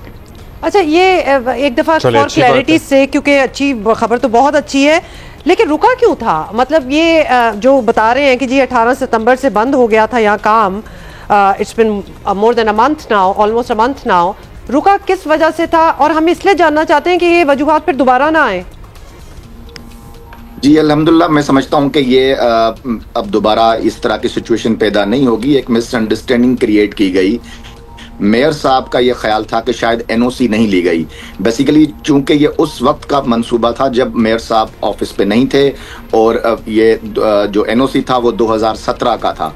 तो अब जब जितने भी अभी लेटेस्ट काम हो रहे हैं वो लाजमी बात है मेयर ऑफिस से उसकी NOC जाती है, तो मेयर साहब समझे कि शायद वो NOC अब दोबारा ली जाए। और हमारी ये अंडरस्टैंडिंग थी कि चूंकि ग्रीन लाइन की NOC ऑलरेडी मौजूद है और उस पर कोई एक्सपायरी डेट नहीं है, तो ये उसी NOC पे होगा। दूसरी फिर चीज़ें थी कि मेयर साहब के ऑफिस चाह रही थी कि हम ट्रैफिक के फ्लो को भी मुतासिर ना होने दें और ये जो काम है वो अच्छे तरीके से चले। और फिर उनको ये भी था कि जी मैं जवाब दूँ कराची की आवाम को, क्योंकि मुझे लग रहा है कि ये मंसूबा 2035 तक कंप्लीट नहीं होगा। तो हमने उन्हें इंश्योर किया कि ये जून 2026 में हम कंप्लीट कर लेंगे। अब चूंकि इसमें 1 महीने का गैप आ गया है, डिले हो गया है, तो शायद ये आगे जुलाई या सितंबर 2026 तक चला जाए, लेकिन इंशाल्लाह 2026 में हम इसको कंप्लीट करेंगे। और इसमें हम जो 3 स्टेशंस बना रहे हैं वो स्टेट ऑफ आर्ट और हेरिटेज टाइप स्टेशंस बना रहे हैं, ताकि जो एम ए जिन्ना रोड की तारीखी हैसियत है वो भी बरकरार रहे। अच्छा, किस किस जगह आप ये स्टेशंस बना रहे हैं? दूसरा, ये टावर पे खत्म होगा या जामा क्लॉथ पे खत्म होगा? ये जामा क्लॉथ से थोड़ा पहले खत्म होगा, जैसे हम सदर म्यूनिसिपल पार्क बोलते हैं, वहां पे ये खत्म होगा। 3 स्टेशन हैं। पहला ये कैप्री सिनेमा के पास बनेगा, एक हम बीच में बनाएंगे प्लाजा के पास या आगे, फिर एक जो है वो जामा क्लॉथ के पास। और जो सड़क की सूरत हाल है ऑलरेडी नीचे एम ए जिन्ना रोड ज़ाहिर है काफ़ी जगह से मुतासर है, चाहे वो कोई भी एरिया हो, वो सारा ठीक करना भी आप ही के जिम्मे आएगा? जी, साथ वाले फुटपाथ रोड जो हैं वो भी हमारे जिम्मे आएंगे। फिर स्टेशन, हर स्टेशन पे 100 kVA का जनरेटर होगा, एलिवेटर्स होंगे। तमाम स्टेशन पे हम पेडेस्ट्रियन ब्रिज दे रहे हैं, लेकिन उसके अलावा 2 और ब्रिजेस दे रहे हैं ताकि लोग आसानी से उसको क्रॉस कर सकें रोड्स को। अच्छा खलीक साहब, ये तो अच्छी बात है, लेकिन ऑब्वियसली आप वफाक के नुमाइंदे हैं और कराची के हालात देख ही रहे हैं। इतने और प्रोजेक्ट्स हैं दैट नीड वर्क अपॉन, जैसे करीमाबाद, रेड लाइन। क्या आपकी वजीर आज़म या मेयर कराची या किसी से बात होती है कि किसी तरह से कोई अंडरस्टैंडिंग हो कि ये काम मुकम्मल हो?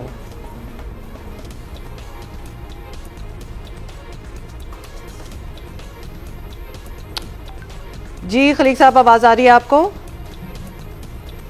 Okay, will try to connect with, क्योंकि जब हम कराची की बात करते हैं, अब जिसकी जो जो रिस्पॉन्सिबिलिटी होती है कि करके हम बात करने की कोशिश करते हैं और तसल्ली बख्श कभी कभार जवाब भी मिल जाता है, but there is so much else happening. लेकिन हमारा कंसर्न है वफाक का, जहां तक वफाक की जो फंडेड प्रोजेक्ट। जी कंटिन्यू कीजिएगा। अच्छा, आपकी आवाज़ आ रही है। सो यस, अच्छा, यहाँ पे कोई भी डिस्कशन होना कराची शहर को लेके, वो इसका मकसद यही होता है कि कराची में बेहतरी की जा सके। और कराची इतना बड़ा शहर है, इतना बड़ा शहर है और इतने मुतअद्दिद इसमें स्टेक होल्डर्स हैं और एजेंसीज हैं और ज़ेरे इंतज़ाम इसके इलाके हैं। आपको आवाज़ आ रही है? It is very complicated. जी राजा साहब, can you hear us? Raja साहब, हुमा और हम आपसे यही जानना चाह रहे थे कि चलिए ग्रीन लाइन होपफुली शुरू हो और जल्द मुकम्मल भी हो जाए, जो टाइम लाइन है उस पर मुकम्मल हो जाए, but there is so much more which needs to be done. So कुछ आप और हमसे शेयर करें, कोई कोऑर्डिनेशन, कोई असिस्टेंस, क्योंकि जाहिर है कराची मुल्क की मईशत की बैकबोन भी है and Karachi needs much more from every stakeholder, चाहे वो सूबाई हुकूमत हो, वो सिटी गवर्नमेंट हो या वफाकी हुकूमत हो। आपके आज तवज्जुद से हम एक और खुशखबरी दे देते हैं। 31 अक्टूबर को हाँ, हम कराची कैंट स्टेशन में एक ज़बरदस्त इफ्तार करने जा रहे हैं। एक स्टेट ऑफ आर्ट पूरा स्टेशन 5 स्टार होटल में तब्दील हो रहा है, काम हो चुका है। हम इफ्तिताह करेंगे और लोग मुस्तफ़ीद होंगे। VIP लॉन्चेस हैं वहाँ पे, फैमिली लॉन्चेस हैं, और फिर आप देखेंगे कि उसमें अटैच बाथरूम और बहुत ज़बरदस्त। आप जब आएंगे तो आपको मज़ा आएगा, आप समझेंगे कि आप एक इंटरनेशनल एयरपोर्ट पे आए हैं। तो ये कराची के लिए एक और फेडरल गवर्नमेंट का तोहफा होगा। आपने अच्छी खबर दी है। तो राजा साहब ये भी बता दें कि इफ्तिताह के लिए कौन आ रहा है? मतलब इतना मेगा ये एक प्रोजेक्ट है जिसको आप 31 अक्टूबर की बात कर रहे हैं, which is only like 10 days perhaps away. तो कौन करेगा, मतलब कौन डिग्निटरीज वगैरह होंगे? इसको तो काफी हाईलाइट होना चाहिए। जी, होपफुली बेसिकली अभी 2 दिन पहले वजीर रेलवे की मुलाकात हुई है मोहतरम वजीर आजम से। अब इसमें मोहतरम वजीर आजम का हम शेड्यूल देख रहे हैं। अगर मोहतरम वजीर आजम मुल्क में हुए और उनको टाइम हुआ तो इंशाल्लाह वो ज़रूर आएंगे। हम चाहते हैं कि मोहतरम वजीर आजम आएँ और इसका इफ्ताह करें, नहीं तो मिनिस्टर रेलवे इसका इफ्ताह करेंगे इंशाल्लाह। जबरदस्त। अच्छा जी, वो हमारी लाइन डिस्कनेक्ट हो गई थी, लेकिन सवाल आपसे हमने किया था कि जो प्रोजेक्ट्स जिनके हवाले होते हैं उनकी तो अपडेट हम ले लेते हैं, लेकिन नेचुरली आप तो वफाक को रिप्रेजेंट करते हैं यहाँ सिंध में। तो हमारे कुछ यहाँ कराची के कुछ प्रोजेक्ट्स हैं जो कि काफ़ी देर से समझें कि वो करीमाबाद है, रेड लाइन है। रेड लाइन तो इज़ ऑलमोस्ट अ न्यूसेंस आप कह सकते हैं। मतलब वो इतनी तवील जगह है, बीच में यूनिवर्सिटीज़ आती हैं, हॉस्पिटल्स आते हैं, कब से वो चीज़ फंसी हुई है। तो उस पर भी कोई आपकी बातचीत होती है किसी से, मेयर से, वज़ीर आज़म से, कि उसको भी अब ज़रा एक्सपेडाइट किया जाए? मैं समझता हूं कि इन चीज़ों पर खुद मेयर कराची भी अपनी रिजर्वेशंस दे चुके हैं। उन्हें भी बहुत सारे खदशात हैं। जब भी उनसे रेड लाइन की बात हो तो वो भी कहते हैं कि यार ये बड़ा डिले हो गया है। लेकिन अब चूंकि ये मंसूबा स्टार्ट हो गया है, इसे ख़त्म करना हुकूमत की जिम्मेदारी है। सिंध हुकूमत में समझता हूँ कि इस पर अभी काम तो तेज़ी से, मैं भी वहाँ से गुजरता हूँ, काम तेज़ी से चल रहा है। रोज़ाना की बुनियाद पर मैं समझता हूँ रात को देर तक भी काम जो होता है। तो कोशिश तो सिंध गवर्नमेंट की यही है कि उस पर काम जल्द अज जल्द मुकम्मल किया जाए। करीमाबाद अंडरपास का भी यही इशू है। तो हमें उम्मीद रखनी चाहिए, क्योंकि ये अब काम स्टार्ट हो गए। उसमें मैं समझता हूँ कि प्लानिंग की कुछ कमी थी, जिसकी वजह से बाद में फिर चीज़ें सामने आई। ये पहले अगर पता होता इन तमाम चीज़ों का तो शायद इतना डिले ना होता। लेकिन बहरहाल अब काम चूंकि स्टार्ट हो गया, अब इसे ख़त्म करना जिम्मेदारी है और हम उम्मीद रखते हैं कि ये जल्द अज जल्द ख़त्म करेंगे। फेडरल गवर्नमेंट इस सिलसिले में, क्योंकि ये दोनों प्रोजेक्ट रेड लाइन और उसमें फेडरल गवर्नमेंट का कोई भी अमल दखल नहीं है, लेकिन अगर हमसे मदद तलब की गई तो हम हर वक्त हाजिर हैं। PIDCL हो या हमारे और इदारे हों। देखिए, फाइनेंशियल इश्यूज थे, जाहिर है कीमत बहुत बढ़ गई थी, कॉस्ट ऑफ कंस्ट्रक्शन बहुत बढ़ गई थी रेड लाइन में। प्राइमरीली सईद गनी साहब भी थे ना उस दिन, वो भी यही बता रहे थे। सो आप कह रहे हैं कि चाहे वो रेड लाइन मंसूबा हो या और ज़ेरे तामीर या अंडर कंस्ट्रक्शन मंसूबे हों, जैसे करीमाबाद अंडरपास भी मुकम्मल हो ही जाए, अल्लाह करे। सो आप लोग उसमें मदद करने के लिए तैयार हैं? मतलब कर सकता है राज साहब, बात यह है कि मदद ऑफर कर देना कि आपको पता है कि एक चीज होके नहीं दे रही, तो उसमें मतलब वफाक भी कुछ डाल सकती है। Naturally Karachi is a part of Pakistan, तो थोड़ा सा पुश हो सकता है, कुछ ऑफर हो सकता है। नहीं, हमने जी हमेशा, मोहतरम वजीर आजम हमेशा ऑफर करते हैं। हमेशा उन्होंने अपना दिल बड़ा रखा। हमेशा उन्होंने सिंध के वजीर आला से मुलाकात हो, सदर पाकिस्तान से मुलाकात हो या चेयरमैन पीपल्स पार्टी से मुलाकात हो, हमेशा उन्होंने यही जेस्चर दिया है कि भाई मेरे लायक कोई भी खिदमत हो मैं हाजिर हूँ, आप हमें हुक्म करें, आप बताएं हम वफाक आपके लिए और क्या कर सकता है। देखें, वफाक के पास लिमिटेड वसाइल हैं, उसमें रहते हुए हमारी ये कोशिश है कि हम कराची बिलखुसूस और फिर बिलुमूम पूरी सिंध के लिए जो कुछ हो सकेगा हम करेंगे। अभी देखें, हम मोटरवेज का आगाज़ करने जा रहे हैं। सक्खर टू हैदराबाद मोटरवे के लिए काम शुरू हो चुका है। तो ये मैं समझता हूँ वफाक की एक डिटर्मिनेशन है, एक कमिटमेंट है सिंध के लोगों के साथ, जो पूरी कर रहा है वफाक। सर, लियारी एक्सप्रेस वे पे भी कुछ मतलब क्या काम चल रहा है? मुसलसल काम चल रहा है हमारा, अक्सर वहाँ से गुजरना होता है, लाइट शाइट्स तो लग रही हैं, लेकिन उसको क्या हैवी ट्रैफिक के लिए खोलने वाले हैं आप लोग? क्योंकि उस पर भी शहरियों के रिजर्वेशंस हैं। नहीं, लियारी एक्सप्रेस वे पे सिर्फ रिन्यूएशन के काम हो रहे हैं, मेंटेनेंस के काम हो रहे हैं। लियारी एक्सप्रेस वे उसी तरह चलेगा जिस तरह चल रहा है। और मैं समझता हूं कि लियारी एक्सप्रेस वे भी एक ज़बरदस्त प्रोजेक्ट था फेडरल गवर्नमेंट की तरफ से। आज कराची के शहरी आप देख रहे हैं उससे मुस्तफ़ीद हो रहे हैं। और ग्रीन लाइन भी, ये भी एक मैं समझता हूं गलतफहमी ख़त्म होनी चाहिए। ग्रीन लाइन वर्किंग है नुमाइश चौरंगी तक, तो वहाँ से भी लोग डेली 80,000 के करीब लोग यूज़ कर रहे हैं कराची के डेली ग्रीन लाइन भी। तो ये वफाकी हुकूमत के फंडेड प्रोजेक्ट्स हैं जिनसे लोग मुस्तफ़ीद हो रहे हैं और डेली हो रहे हैं। अच्छा, मज़ार कायद से आगे का रोड ज़ाहिर है वो भी आपने देखा होगा। फिर आपने जो ग्रीन लाइन ऑलरेडी बन चुका है उसके नीचे जो सड़कों की सूरत हाल है, फुटपाथों की सूरत हाल है, चाहे वो उनकी तज़ीन व आराइश हो, उनकी ब्यूटिफिकेशन हो, उनको सही तरह रिपेयर करना हो या दोबारा बनाना हो, उस पर आप मुतमईन हैं? क्योंकि वहाँ पे हमें काफ़ी स्पॉट्स ऐसे नज़र आते हैं विच नीड वर्क। देखिए, शुरू में जब ग्रीन लाइन ये पूरा नुमाइश तक हम ले आए सरजानी से, उस वक्त वो तमाम प्रोजेक्ट्स में जो साइड के रोड्स थे, फुटपाथ थे, वो उसमें शामिल थे और हमने बना के दिए। अब इसको काफ़ी अरसा हो गया है। लाजिम बात है उसकी मेंटेनेंस का काम जो है फिर वो कंसर्न जो टाउन्स हैं उनके ज़िम्मे है, उनको उसके फंड्स मिलते हैं। मैं समझता हूँ उन्हें अपनी जो काम है वो करना चाहिए। अगर फिर भी हमें कहेंगे या हमें पॉइंट आउट करेंगे तो हमने हमेशा कहा है कि वी आर रेडी। आप पॉइंट आउट करें, आप बताएं कि अगर कुछ काम हमारे ज़िम्मे हैं तो हम ज़रूर करेंगे। बहुत शुक्रिया आपका राजा। बहुत शुक्रिया। राजा खलीकुज़्ज़मान तर्जुमान हुकूमत बराए सिंध हमारे साथ थे। So you heard him. Break के बाद हाजिर होते हैं।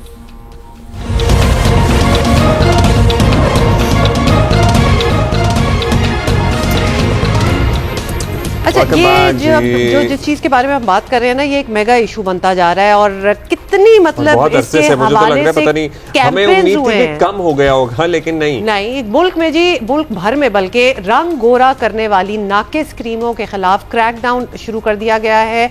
और कंपटीशन कमीशन ऑफ पाकिस्तान के मुताबिक ऐसे बहुत से शवाहिद मिले हैं कि मार्केट में रंग गोरा करने वाली मुख्तलिफ ब्रांड्स की क्रीमों में मर्क्यूरी का खतरनाक हद तक इस्तेमाल किया जा रहा है। प्रोडक्ट में शामिल अज्जा की फहरिस्त में मर्क्यूरी जो होती है उसका जिक्र भी नहीं किया, बताते भी नहीं। यही तो सारी बात है।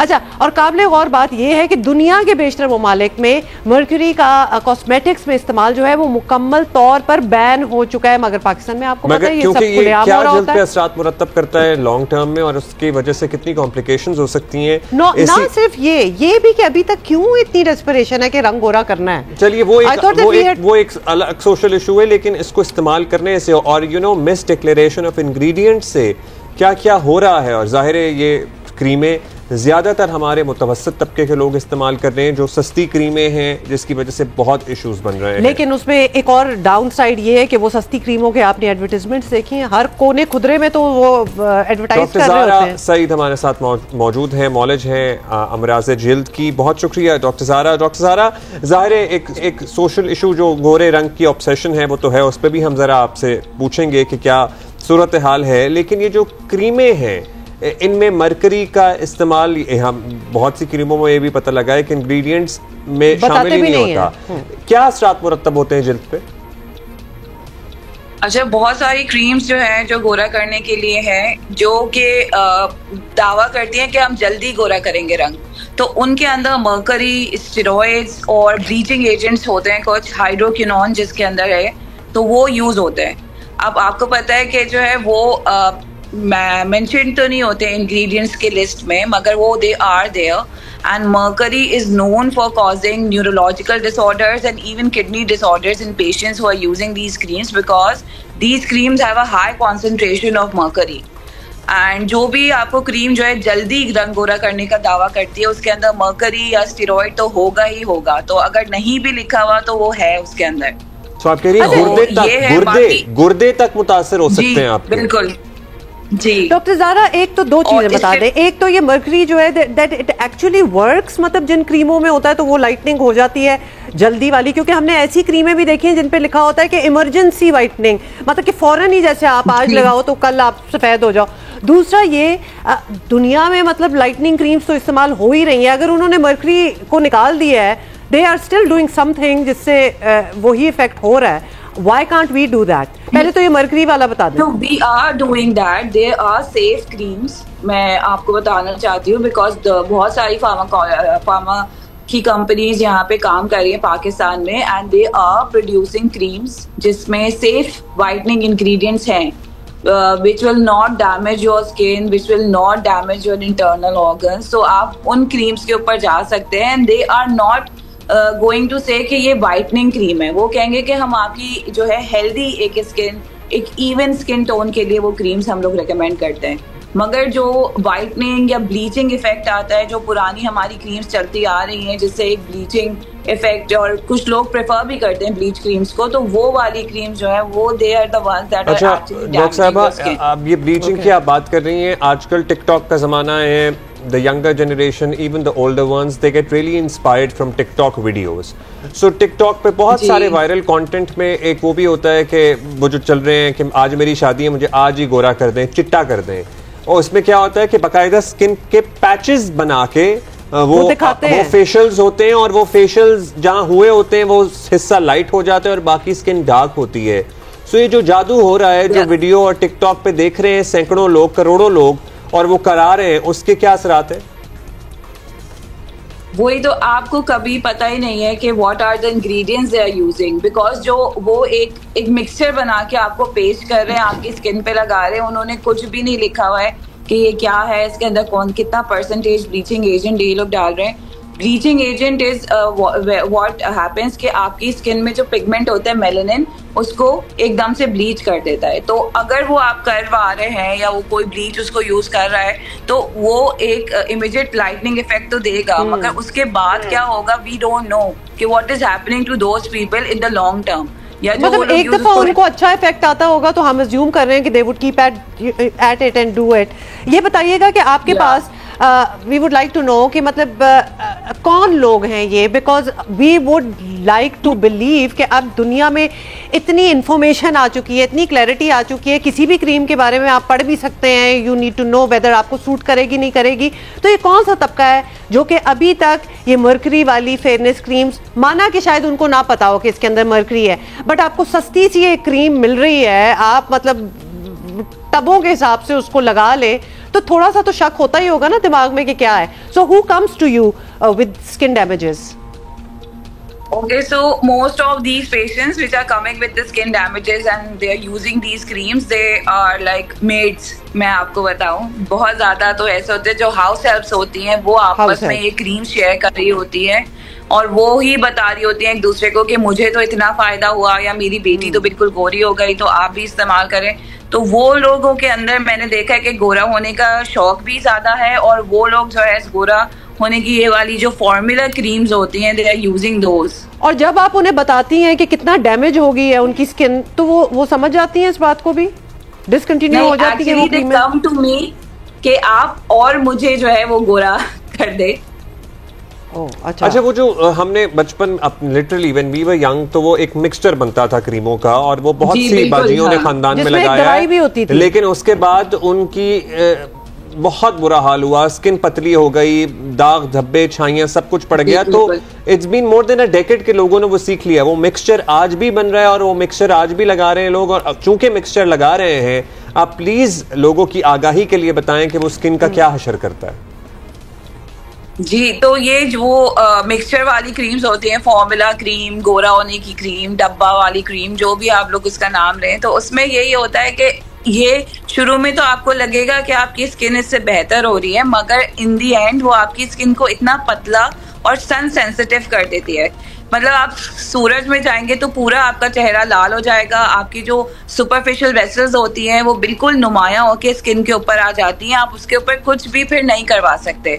जो हमारे लेटेस्ट तरीके हैं, जैसे हम लोग प्लेटलेट रिच प्लाज्मा थेरेपी करते हैं फॉर पिगमेंटेशन, तो फिर उस स्किन के ऊपर इतना ऑलरेडी डैमेज हो चुका होता है कि हम उस पर ये अपने प्रोसीजर्स भी नहीं कर सकते।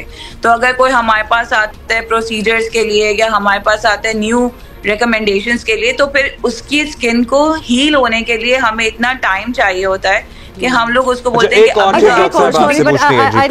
डॉक्टर ज़ारा, अभी मैंने आपसे पूछा था कि कौन कौन क्रीमें वगैरह लगा रहे हैं। हमने इतनी एडवर्टाइजमेंट्स देखी हैं, लड़कों के लिए भी, आदमियों के लिए भी फेयरनेस क्रीम्स है, और हमें ऐसा लगता है कि आदमी भी काफी लगा रहे हैं, उनको भी यही इफेक्ट होता है, स्किन डैमेज वगैरह। आपके पास ऐसे केसेस भी आते हैं? बिल्कुल बिल्कुल, आदमियों के अंदर भी होता है, और ये एक्नी, पिगमेंटेशन, देखिए जो पिगमेंटेशन जब पहले कुछ ब्लीच क्रीम्स जो पिगमेंटेशन को लाइट करने का दावा करती हैं, वो इन दी एंड फिर मोर पिगमेंटेशन के साथ प्रेजेंट करते हैं, बिकॉज उनका पिगमेंट जो है वो बाय द टाइम और डार्क होता रहता है जितनी क्रीम्स वो लगाते रहते हैं। तो फिर वो ये इसी चीजों के साथ इवेंचुअली स्किन डार्क हो जाती है। जी,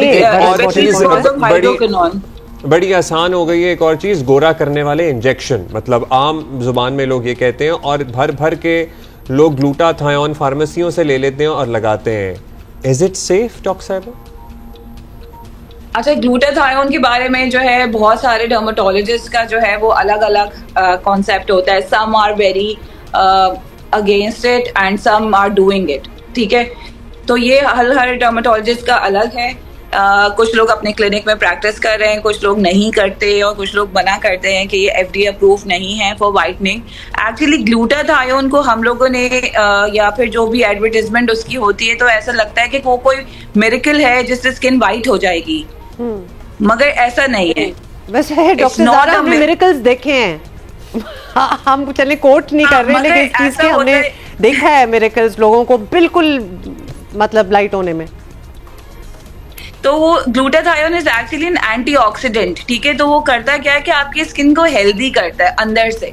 तो आप उसको खा भी सकते हैं, आप उसको लगा भी सकते हैं, आप उसको इंजेक्ट भी कर सकते हैं। लेकिन ये भी वन ऑफ दोस थिंग्स है डॉक्टर ज़ारा कि वो वक्ती तौर के लिए हो जाता है काम, और फिर अल्टीमेटली प्रोफेशनल सुपरविजन होना चाहिए ना। इस तरह आप जाके IV लें और इंजेक्शन फार्मेसी से ही लगवा लें। Is it safe?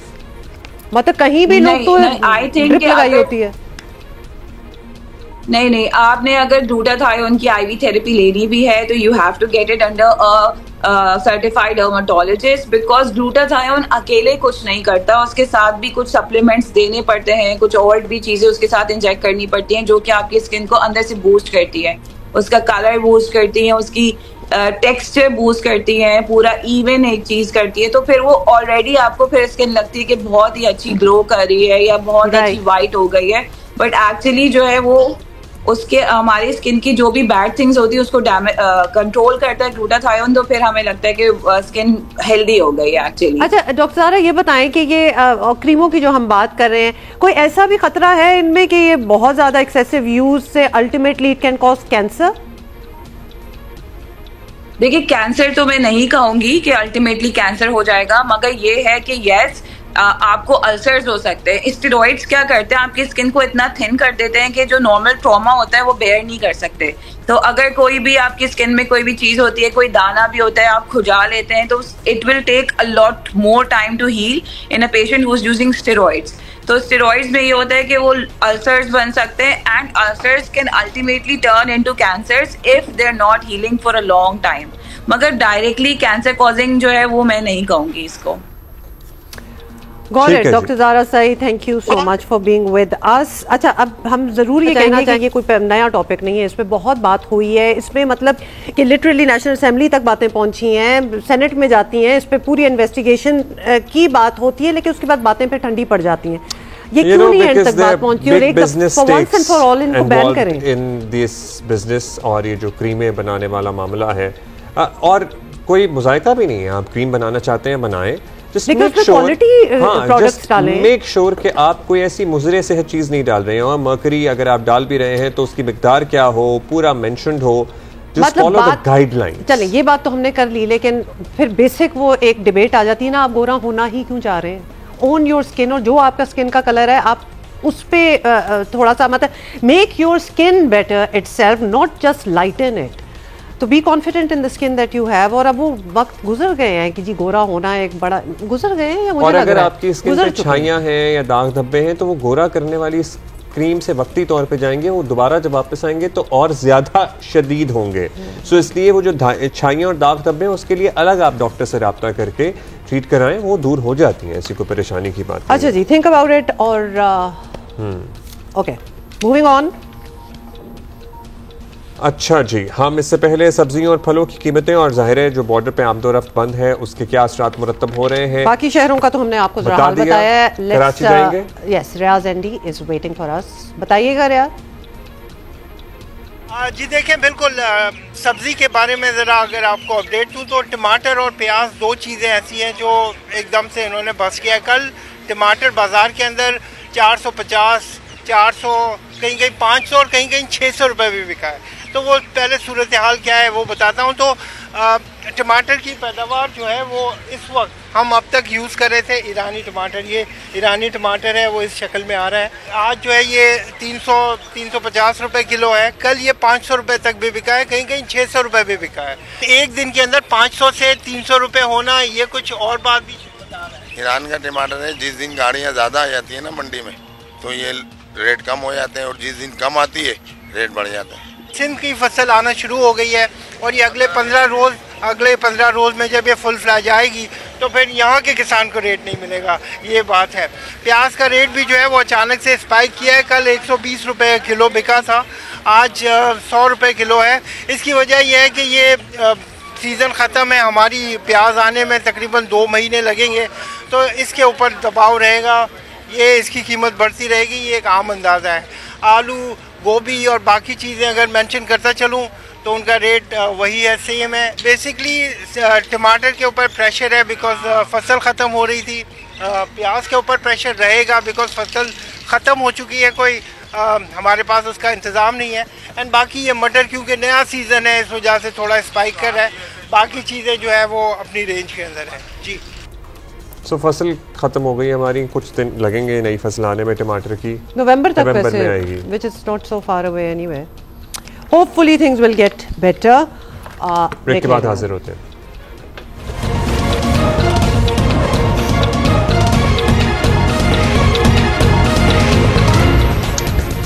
Welcome back. Qatar के शहर दोहा में पाकिस्तान और अफगानिस्तान के दरमियान मुज़ाकरात नतीजा खेज होते दिखाई दे रहे हैं। फरीकैन ने फौरी जंग बंदी पर इत्तफाक कर लिया है। कतर और तुर्की ने पाकिस्तान और अफगानिस्तान के दरमियान जंग बंदी का खैर मकदम किया है और कतर और तुर्की की सालसी में होने वाले मुज़ाकरात में शरीक वज़ीर दिफा ख्वाजा आसिफ ने ट्वीट किया कि दोनों मुल्कों में सीज़ फायर का मुआहदा तय पा गया है।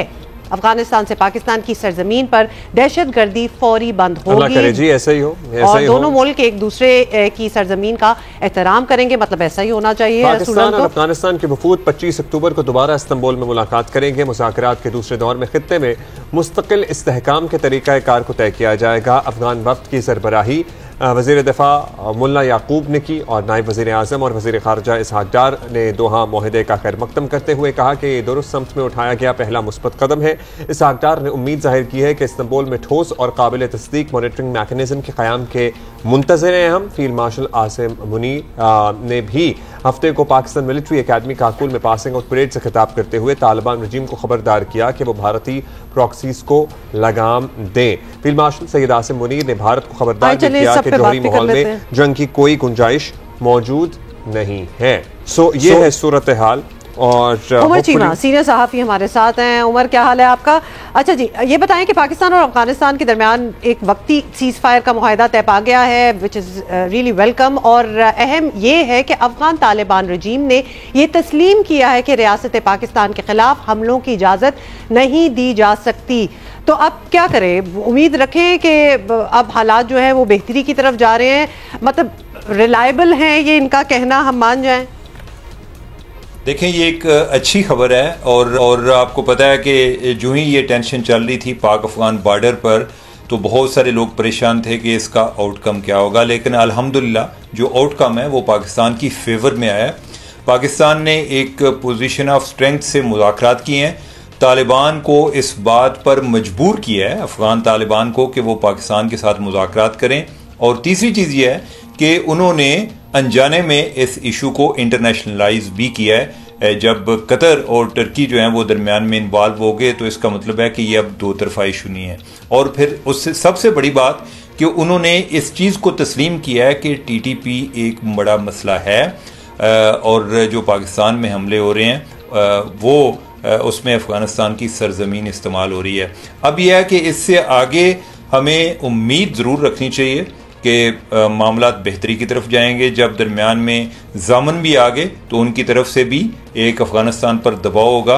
अफ़गानिस्तान के जो हमसाए हैं वो पहले भी पाकिस्तान की पोजीशन के साथ एग्री करते हैं कि अफ़गानिस्तान से न सिर्फ के पाकिस्तान को मसला है, बाकी जो हमसाए हैं वो भी उन्हें भी एक ख़तरे की बू आती है। तो ओवरऑल हमें एक बेहतरी की उम्मीद रखनी चाहिए, लेकिन एट द सेम टाइम हमें विजिलेंट भी रहना चाहिए। इस तरह के मामलात जो हैं कोई ओवरनाइट ठीक नहीं होते, इसमें बड़े अप्स एंड डाउन्स आते हैं। लेकिन ये है कि जो भी अभी तक हुआ है ये एक मुस्बत कदम है, कोई बेहतरी की तरफ, आगे की तरफ चीज़ें बढ़ी हैं, कोई रिवर्स नहीं हुई। अच्छा शीमा साहब, इस मामले में बिलवास्ता और बिलावास्ता भारत की भी आपको पता है पूरी तरह शामिल है, उसकी इन्वॉल्वमेंट है। इसे पाकिस्तान की सिक्योरिटी और पाक अफगान ताल्लुकात में बेहतरी किसी सूरत कबूल नहीं है। क्या ये खदशा रहेगा कि भारत ये मुआहिदा ख़त्म कराने के लिए कोई शरारत कर बैठेगा या उसी तरह से अपने अज़ाइम जारी रखेगा जो पहले कर रहा है? मेरा ख्याल है कि हमें कोई इंडिया से कोई अच्छी तवक्को नहीं रखनी चाहिए, और इसी तरह के जैसे इंडिया वाले हमसे कोई अच्छी तवक्को नहीं रखते, उनका भी ये ख्याल होता है कि पाकिस्तान से उन्हें कोई ख़तरा मौजूद है। तो हमारे लिए एक इंडिया सबसे बड़ा चैलेंज है, और जो हमने पहले इंडिया के साथ किया है वो डेफिनेटली वो कोशिश करेगा कि वो किसी न किसी तरीके से हमसे बदला ले, तो हमें चौकन्ना रहना पड़ेगा। और हमें अगर वो कोई इस तरह की किसी साजिश में मुलव्वस होते हैं तो हमें ताज्जुब नहीं होना चाहिए, बल्कि हमारी तैयारी पूरी होनी चाहिए कि हम उस साजिश का भरपूर तरीके से मुकाबला करें और उनको हर मैदान में शिकस्त दें, और उनको ताकि उनके जहन से ये बात निकल जाए कि पाकिस्तान का हम मुकाबला कर सकते हैं। वो भी जिस तरीके से अफ़गान तालिबान जो हैं उन्होंने पाकिस्तान के साथ मुज़ाकरात किए हैं, इंडिया वाले जो हैं वो भी पाकिस्तान के साथ मुज़ाकरात करें और मामलात आगे की तरफ बढ़ें, बजाय इसके कि हम जो है वो एक तारीख़ के कैदी बन कर रह जाएं और बस अपनी रिजिडिटी की वजह से जो एक हित्ते का पोटेंशियल है उसको भी हम पूरी तरह रियलाइज़ ना कर पाएँ। इंडिया को भी इस सिलसिले में आगे बढ़ना चाहिए। पाकिस्तान जो है, पाकिस्तान ने तो पहले भी उनको मुज़ाकरात की ऑफर की है। मुज़ाकरात करने ही पड़ते हैं और ज़ाहिर है पोजीशन ऑफ स्ट्रेंथ से हो तो मुज़ाकरात का नतीजा बेहतर निकलता है। रिजिडिटी की जो आपने बात की है वो तो हमारे यहाँ भी लोग हैं जो रिजिड हैं। अब कतर मुआहदे और इस्तांबुल डायलॉग का ऐलान ये बता रहा है उमर कि पाकिस्तान ने तमाम रिजर्वेशंस के बावजूद बातचीत का रास्ता इख्तियार किया है, विच इज़ रियली वेलकम। क्या अब केपी में खैबर पख्तूनख्वा हुकूमत के पास कोई जवाब है कि वो वफाक की अफगानिस्तान पॉलिसी एलानिया इख्तलाफ जारी रखें, या फिर उनको भी अब ज़रा नज़रसानी करनी चाहिए अपनी पॉलिसी पे?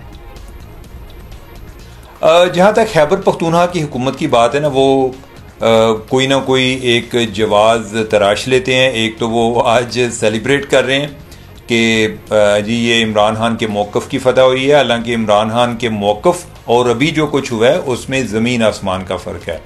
इमरान खान जो है वो तो एक गैर मशरूत तरीके से तालिबान के साथ मुज़ाकरात चाहते थे। अभी जो हुआ है उसमें तो पाकिस्तान ने एक पोजीशन ऑफ स्ट्रेंथ से, एक ताकत की पोजीशन से अफगान तालिबान के साथ मुज़ाकरात किए हैं, बल्कि अफगान तालिबान के कहने पर दरमियान में सालिस इन्वॉल्व हुए हैं। तो You're right, मतलब ज़मीन और आसमान का फ़र्क है दोनों सूरत हाल में, लेकिन जाहिर है जिसने नहीं तस्लीम करना उसने नहीं करना। बहुत शुक्रिया आपका उमर शीमा साहब। अच्छा जी, that's, yeah, we will see you tomorrow. Have a great day. And good luck to Team Pakistan. Yeah.